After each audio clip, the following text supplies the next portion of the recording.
Hey, I've got a video that you can't possibly refuse. It's by my buddy Jim and it's about something about making your guitar easier for you to play. Well, I don't know nothing about that, but if you ask me, it sounds like a setup. That's what it sounds like. A setup. I'd like to thank my friend Guido for that very nice introduction to this video. Rumor has it he plays a pretty good accordion, and we'll have to see if we can get him to play it for you sometime. He was right about the fact that this video is a setup, or I should say, this video is about evaluating your own guitar setup and getting it adjusted just for your playing style. Our guitars are very personal instruments, and they should play for us just the way the most comfortable pair of jeans you own fits. So anyway, where do we start? This guitar came in to the shop with the complaint that it's hard to play.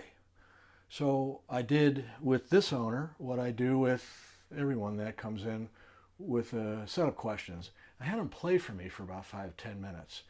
And I discovered that he's a singer-songwriter and plays bare finger, fingerstyle, in a very melodic fashion. A lot of slides, hammer-ons, pull-offs with bare fingers. That told me that he needed a guitar action setup that would allow him to play with a softer touch, that would allow the instrument to pick up all the nuances of bare finger playing. Now, if another person had come in and they played with a heavy flat pick and did a lot of bluegrass strumming and chord progressions and bass runs, that would have told me that they need a setup for a guitar that's not going to buzz when they really hit it hard and rings out and needs to ring out clear. So there's a good example of two extremes of guitar setup, and the instrument can be adjusted for each of those styles. So where do we start?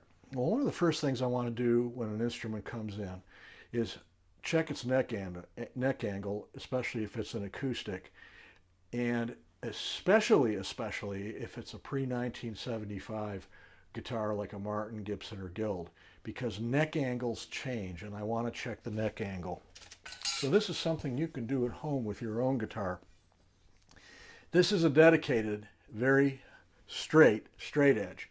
It's machined straight, but a really good ruler will help you do the same thing. You put it on the fretboard, you slide it forward, and the optimal neck angle, relationship of the neck to the body, should be so that the bridge, top of the bridge, lines up with the end of the straight edge, or the straight edge is just a little bit above it.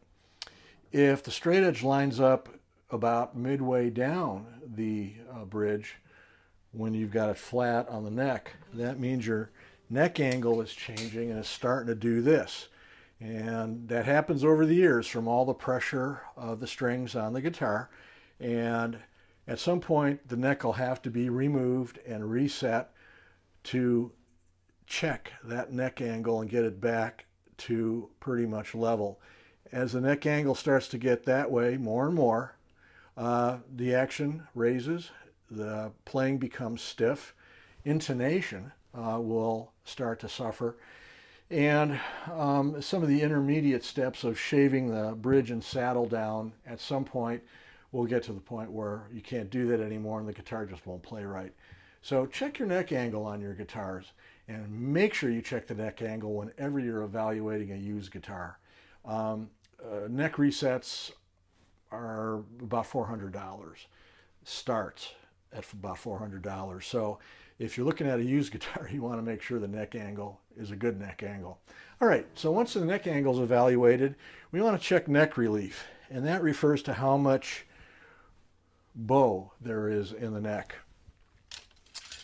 This is a truss rod. You've probably heard it referred to a lot, but this is what one looks like.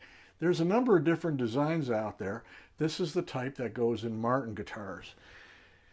There's a channel routed into the neck just underneath the fingerboard into which this rod goes. And when I tighten this rod with an Allen wrench, it puts pressure on the rod, and that pressure transfers to the neck and causes the neck to straighten out.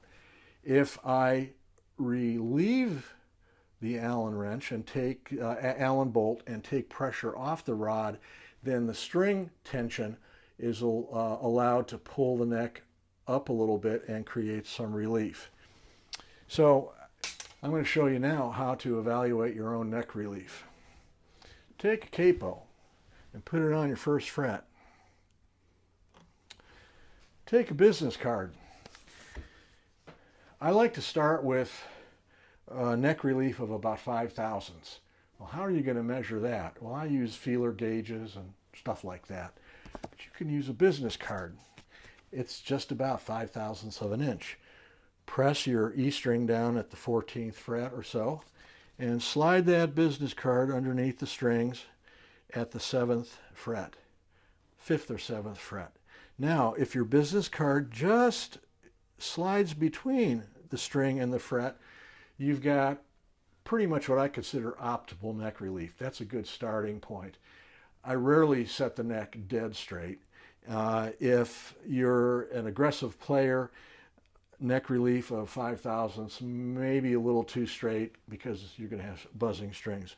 But that's how you check it. Now, if you have more than 3 business cards that go in here, you've got too much relief in your neck and you may be experiencing stiff action and you may be experiencing some intonation issues as you play up the neck.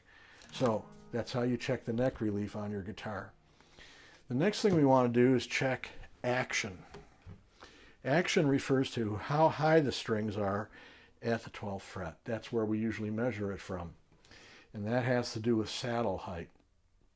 Now, the reason you do neck relief first is because if the strings are really high because of a lot of neck relief, it's going to throw off your evaluation of the action.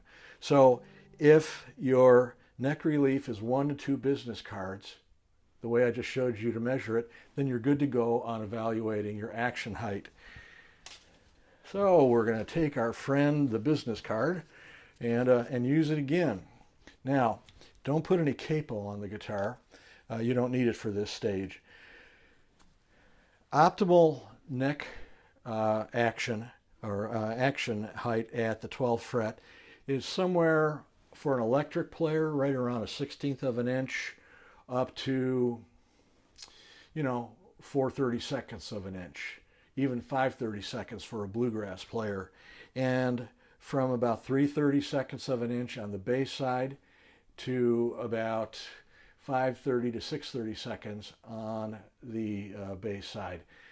The more aggressive the player you are, the higher the action you're going to need depending on string gauge.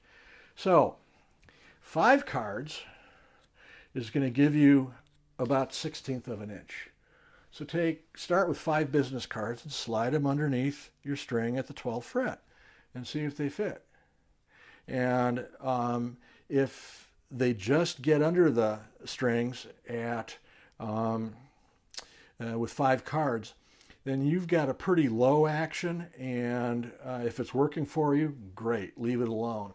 But you may want to raise that action by a little bit if you're getting some string buzzing.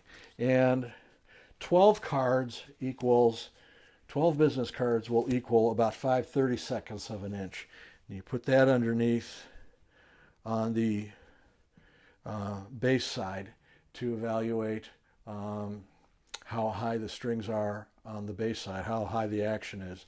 Now, there's no hard and fast rule, but the lower the action, the better it is for somebody who plays with a lighter touch, and the higher the action is required for somebody who plays aggressively to keep the strings from buzzing.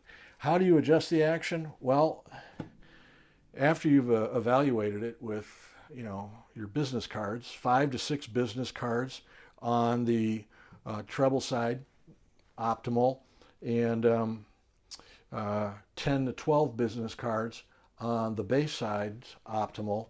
If the action needs to be adjusted, we do that by either shaving down the saddle and lowering the action, or putting a shim in there and raising the saddle a little bit.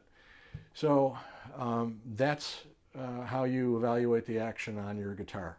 Now, there's another player in your guitar setup that's real important to evaluate, and that's the nut. Take your capo and put it on your first fret and spend a few minutes playing your guitar with your capo on the first fret. All right, now take your capo off, and your guitar should be just as easy to play without the capo in the open position. Now, one of the problems with this guitar that is going to be addressed is that's definitely not the case here. It's real easy to play with the capo on the first fret. You can't even do hammer-ons and pull-offs easily in the open position. That's because the nut slots were cut a little bit high at the factory. So I'm going to get my nut files out and lower each of these slots so that it will be optimal for being played in the open position. So neck angle on this guitar is good. We've already adjusted the neck relief so that it's at about 5 thousandths. I'm going to shave down the saddle because this has got more of a bluegrass action height than a fingerstyle action height. And I'm going to bring down the nut slots a little bit, and this should be a good player for my finger style playing, bare finger guitar playing customer who's going to pick this up tomorrow. So that's it for how to set up your guitar and what goes into setting up the guitar and how to evaluate your setup. If you have any questions, call me at 440-570-7373 or log on to my website, jimkozel.com, and just post a question on one of my blogs. And as always, keep on picking. Thanks for watching.